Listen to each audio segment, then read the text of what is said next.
बिस्मिल्लाहिर्रहमानिर्रहीम। अस्सलामु अलैकुम।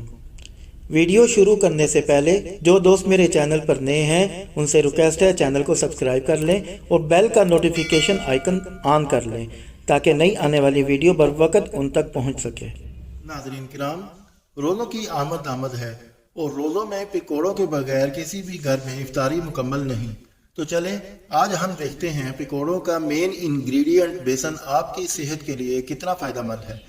बेसन पाकिस्तान के तमाम घरों में आम दस्तयाब होने वाली शय है जो कभी मुख्तलिफ पकवानों में या फिर पकौड़े वगैरह बनाने के लिए इस्तेमाल किया जाता है। ताहम ये सेहत के लिए कितना मुफीद है आइए जानते हैं। माहिरीन सेहत कहते हैं कि ग़िज़ा में बेसन का इस्तेमाल बेहद ज़रूरी, ये सफ़ेद आटे से ज़्यादा मुफीद होता है और सफ़ेद आटे का बेहतरीन मुतबादिल है। बेसन मिनरल्स और विटामिन से भरपूर होता है और हमें सेहत से जुड़े कई मसाइल से दूर रखता है।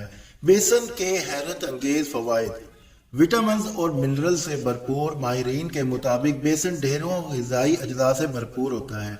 एक कप या 92 ग्राम बेसन में 356 कैलोरीज, 20 ग्राम प्रोटीन, 6 ग्राम चिकनाई, 53 ग्राम कार्बोहाइड्रेट्स, 10 ग्राम फाइबर, विटामिन B1 या थायामीन की रोज़ाना दरकार 30% मकदार, फोलेट की रोज़ाना दरकार 101% मकदार, आयरन की रोज़ाना दरकार 25% मकदार, फास्फोरस की रोज़ाना दरकार 29% मकदार, मैग्नीशियम की रोज़ाना दरकार 38% मकदार, कापर की रोज़ाना दरकार 42% मकदार और मैग्नीज की रोज़ाना दरकार 74% मकदार मौजूद होती है। तहकीकी रिपोर्ट्स के मुताबिक बेसन प्रोसेस ग़िज़ाओं में मौजूद नुकसानदेह मुरक्बात की सतह को कम करता है। याद रहे ये नुकसानदेह मुरक्बात कैंसर का बाइस भी बन सकते हैं, जबकि तौलीदी सेहत, आसाब और मसल्स के अफ़आल के मसाइल का खतरा भी बढ़ाते हैं। आम आटे के मुकाबले में बेसन में कम कैलोरीज होती हैं।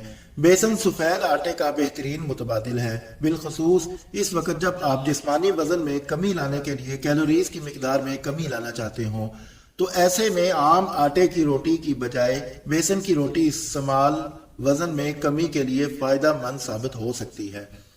भूख के एहसास में कमी, मुहक्किकीन का कहना है कि दालें और चने भूख को कम करते हैं, यानी बेसन का इस्तेमाल भी भूख में कमी का बाइस बनता है। एक तहकीक में दरियाफ्त किया गया कि दालों और चनों पर मुश्तमिल ग़िज़ा से खाने के बाद पेट भरने का एहसास 31% तक बढ़ गया और भूख में वाज़ेह कमी हुई। माहिरीन का कहना है कि बेसन भूख को कंट्रोल करने वाले हार्मोन गैरीलियन को रेगुलेट करने में मदद फराहम करता है। ब्लड शुगर कंट्रोल करने के लिए मुफीद बेसन में कार्बोहाइड्रेट्स की मिकदार सफ़ेद आटे के मुकाबले में 50% कम होती है, जिसके बाइस ये ब्लड शुगर को भी मुतवाज़िन रखता है। तहकीकी रिपोर्ट्स के मुताबिक बेसन से बनी अशिया खाने वाले अफराद का ब्लड शुगर लेवल सफ़ेद आटे से बनी अशिया खाने वालों के मुकाबले में कम होता है। फाइबर से भरपूर होता है, बेसन फाइबर से भरपूर होता है। 92 ग्राम बेसन से जिस्म को 10 ग्राम फाइबर मिलता है, जो सफ़ेद आटे की इतनी मिकदार के मुकाबले में 3 गुना ज़्यादा है। एक तहकीक में दरियाफ्त किया गया कि ग़िज़ा में कोई तब्दीली लाए बगैर हर हफ्ते 300 ग्राम चने खाने से कोलेस्ट्रॉल की सतह में 15.8 मिलीग्राम पर DL कमी आती है और ये मुमकिन तौर पर फाइबर का नतीजा होता है। प्रोटीन की वाफिर मिकदार, माहिरीन का कहना है कि बेसन में आटे की दीगर इकसाम के मुकाबले में प्रोटीन की मिकदार सबसे ज़्यादा होती है।